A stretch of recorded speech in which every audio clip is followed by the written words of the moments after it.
endowed with this proper conduct and this proper resort, he is also on that account called one possessed of proper conduct and resort. 52. Seeing fear in the slightest fault. 42. One who has the habit, sila, of seeing fear in faults of the minutest measure, of such kinds as unintentional contravening of a minor training rule of the Padamokha, or the arising of unprofitable thoughts. He trains himself by undertaking, samadhya, the precepts of training, whatever there is among the precepts of training to be trained in all that he trains by taking it up rightly, sama-adaya. And here, as far as the words, one restrained by the Padamokha restraint, virtue of Padamokha restraint is shown by discourse in terms of persons. But all that beginning with the words, possessed of proper conduct and resort should be understood as said in order to show the way of practice that perfects that virtue in him who so practices it. 53. B. Now, as regards the virtue of restraint of faculties shown next to that in the way beginning, on seeing a visible object with the eye, herein he is a bhikkhu established in the virtue of Padamokha restraint. On seeing a visible object with the eye, on seeing a visible object with the eye consciousness that is capable of seeing visible objects and has borrowed the name eye from its instrument.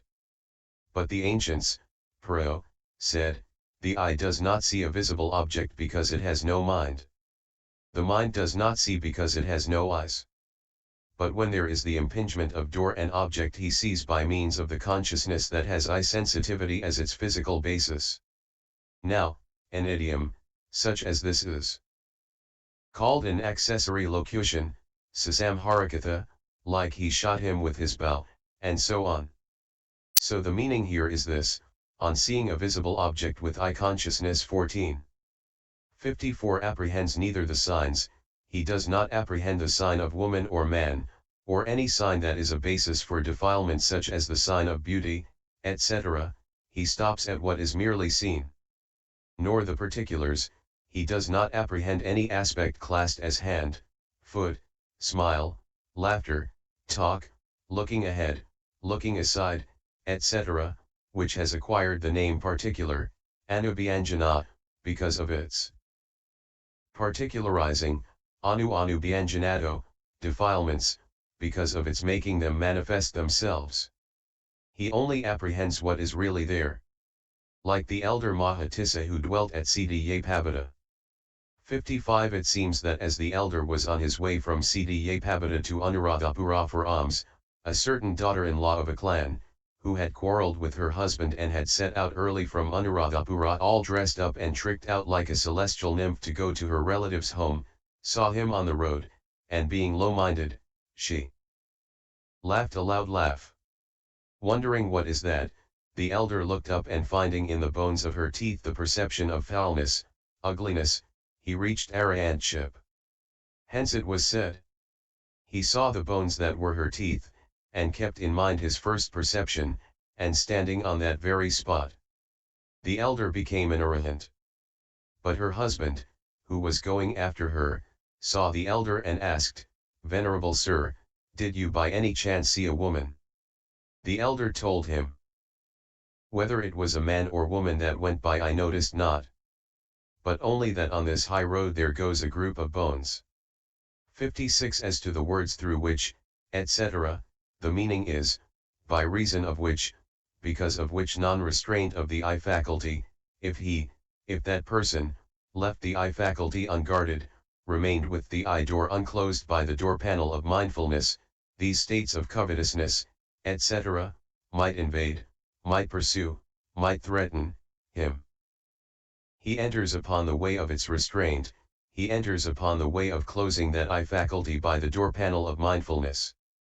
It is the same one of whom it is said he guards the eye faculty, undertakes the restraint of the eye faculty.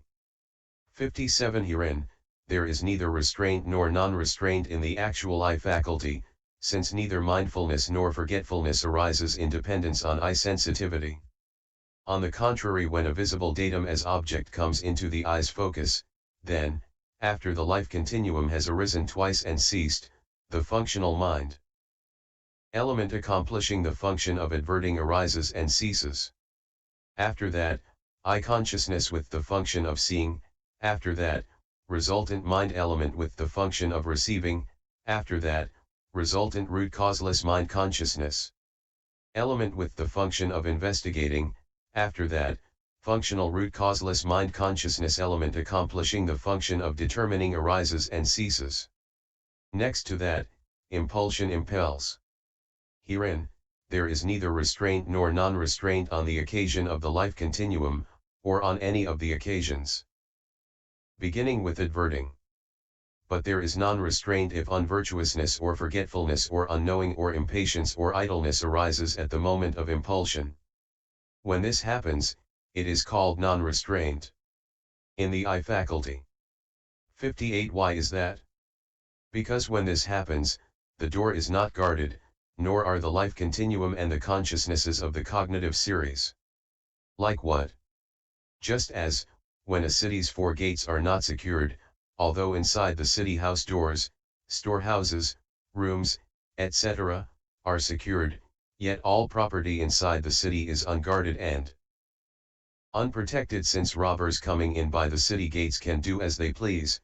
So too, when unvirtuousness, etc., arise in impulsion in which there is no restraint, then the door too is unguarded, and so also are the life continuum and the consciousnesses of the cognitive series beginning with adverting. But when virtue, etc., has arisen in it, then the door too is guarded, and so also are the life continuum and the consciousnesses of the cognitive series beginning with adverting. Like what? Just as, when the city gates are secured, although inside the city the houses, etc., are not secured, yet all property inside the city is well guarded, well protected, since when the city gates are shut there is no ingress for robbers. So too, when virtue, etc., have arisen in impulsion, the door too is guarded, and so also are the life continuum and the consciousnesses of the cognitive series beginning with adverting. Thus, although it actually arises at the moment of impulsion, it is nevertheless called restraint in the eye faculty. 59. So also as regards the phrases on hearing a sound with the ear and so on. So it is this virtue, which in brief has the characteristic of avoiding apprehension of signs entailing defilement with respect to visible objects, etc., that should be understood as virtue of restraint of faculties. 60. See, now, as regards the virtue of livelihood purification mentioned above next to the virtue of restraint of the faculties. 42. The words of the 6 precepts announced on account of livelihood mean, of the following 6 training precepts announced thus: with livelihood as cause, with livelihood as reason, one of evil wishes, a prey to wishes, lays claim to a higher than human state. That is non-existent, not a fact, the contravention of which is defeat, expulsion from the order. With livelihood as cause, with livelihood as reason, he acts as go-between, the contravention of which is an offense entailing a meeting of the order. With livelihood as cause, with livelihood as reason, he says, a bhikkhu who lives in your monastery is an arahant, the contravention of which is a serious offense in one who is aware of it. With livelihood as cause, with livelihood as reason, a bhikkhu who is not sick eats superior food that he has ordered for his own use, the contravention of which is an offense requiring expiation. With livelihood as cause, with livelihood as reason, a bhikkhuni who is not sick eats superior food that she has ordered for her own use, the contravention of which is an offense requiring confession. With livelihood as cause, with livelihood as reason, one who is not sick eats curry or boiled rice that he has ordered for his own use, the contravention of which is an offense of wrongdoing. Ven v 146. Of these 6 precepts. 61. As regards scheming, etc. 42. This is the text. Herein, what is scheming? It is the grimacing, grimacery, scheming, schemery, schemedness, by what is called rejection of requisites or by indirect talk, or it is the disposing, posing, composing, of the deportment on the part of one bent on gain, honor, and renown, of one of evil wishes, a prey to wishes. This is called scheming. 62. Herein, what is talking? Talking at others, talking round, talking up, continual talking up, persuading, continual persuading, suggesting, continual suggesting, ingratiating chatter, flattery, being supery, fondling, on the part of one bent on gain, honor, and renown, of one of evil wishes, a prey to wishes, this is called talking. 63 Herein, what is hinting? A sign to others, giving a sign, indication, giving indication, indirect talk, roundabout talk, on the part of one bent on gain, honor, and renown, of one of evil wishes, a prey to wishes, this is called hinting. 64 Herein, what is belittling? Abusing of others, disparaging, reproaching, snubbing, continual snubbing, ridicule, continual ridicule, denigration, continual denigration, tale-bearing. Backbiting, on the part of one bent on gain, honor, and renown, of one of evil wishes, a prey to wishes, this is called belittling. 65 Herein, what is pursuing gain with gain?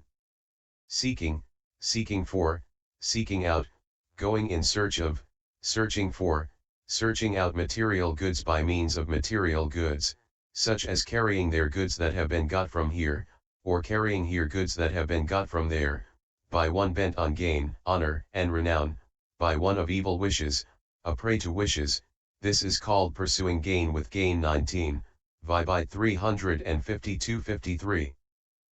66 The meaning of this text should be understood as follows. Firstly, as regards description of scheming, on the part of one bent on gain, honor, and renown is on the part of one who is bent on gain, on honor, and on reputation, on the part of one who longs for them, is the meaning. Of one of evil wishes, of one who wants to show qualities that he has not got. A prey to wishes. 20 The meaning is, of one who is attacked by them. And after this the passage beginning or by what is called rejection of requisites is given in order to show the three instances of scheming. Given in the Mahanidisa as rejection of requisites, indirect talk, and that based on deportment. 67 Herein, a bhikkhu is invited to accept robes, etc., and, precisely because he wants them, he refuses them out of evil wishes. And then, since he knows that those householders believe in him implicitly when they think, "Oh, how few are our Lord's wishes," he will not accept a thing, and they put fine robes, etc., before him by various means, he then accepts, making a show that he wants to be compassionate towards them. It is this hypocrisy of his, which becomes the cause of their subsequently bringing them even by cartloads, that should be understood as the instance of scheming called rejection of requisites. 68 For this is said in the Mahanidisa, what is the instance of scheming called rejection of requisites? Here householders invite bhikkhus to accept robes, alms food, resting place, and the requisite of medicine as cure for the sick.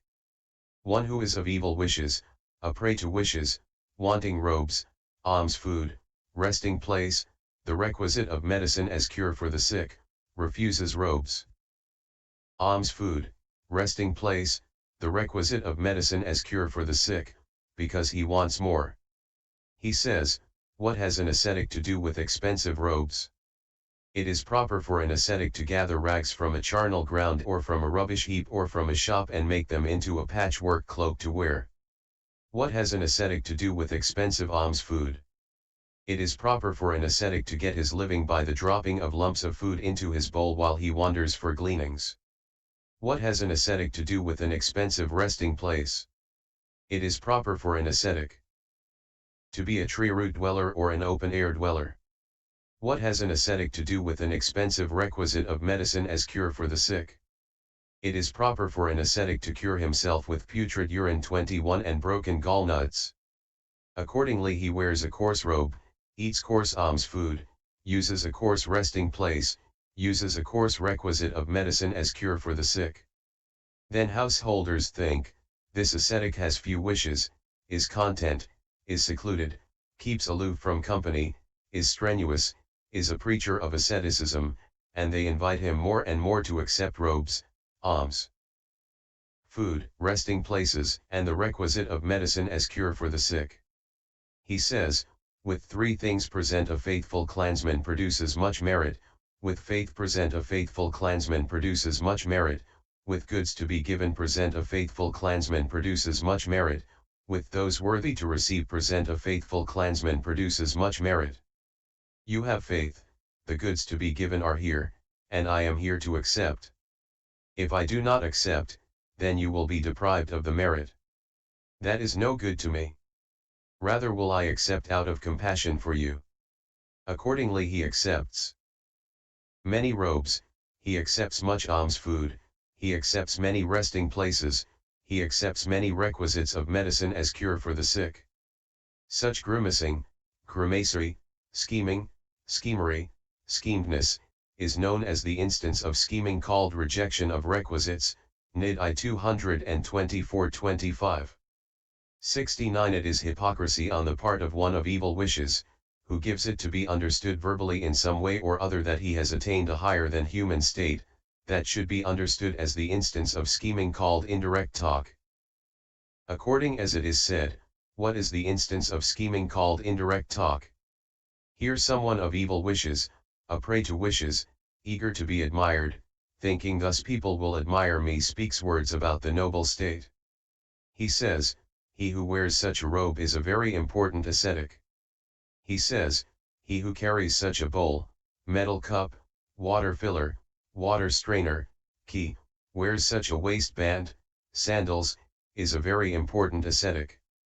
He says, he who has such a preceptor, teacher, who has the same preceptor, who has the same teacher, who has such a friend, associate, intimate, companion, he who lives in such a monastery, lean-to, mansion, villa, cave, grotto, hut, pavilion, watchtower, hall, barn, meeting hall, room, at such a tree root, is a very important ascetic. Or alternatively, all-gushing, all-grimacing, all-scheming, all-talkative, with an expression of admiration, he utters such deep, mysterious, cunning, obscure, supramundane talk suggestive of voidness as this ascetic is an obtainer of peaceful abidings and attainments such as these. Such grimacing, grimacery, scheming, schemery, schemedness, is known as the instance of scheming called indirect talk, Nidd I 226-27. 70 It is hypocrisy on the part of one of evil wishes, which takes the form of deportment influenced by eagerness to be admired, that should be understood as the instance of scheming dependent on deportment, according as it is said, what is the instance of scheming called deportment? Here someone of evil wishes, a prey to wishes, eager to be admired, thinking thus people will admire me, composes his way of walking, composes his way of lying down, he walks studiedly, stands studiedly, sits studiedly, lies down studiedly, he walks as though concentrated, stands, sits, lies down as though concentrated, and he is one who meditates in public. Such disposing, posing, composing, of deportment, grimacing, grimacery, scheming, schemery, schemedness, is known as the instance of scheming called deportment, Nidd I 225-26. 71 Herein, the words by what is called rejection of requisites, 61, mean, by what is called thus rejection of requisites, or they mean, by means of the rejection of requisites that is so called. By indirect talk means, by talking near to the subject. Of deportment means, of the 4 modes of deportment, postures. Disposing is initial posing, or careful posing. Posing is the manner of posing. Composing is prearranging, assuming a trust-inspiring attitude, is what is meant. Grimacing is making grimaces by showing great intenseness, facial contraction is what is meant. One who has the habit of making grimaces is a grimacer. The grimacer state is grimacery. Scheming is hypocrisy. The way, Ayana, of a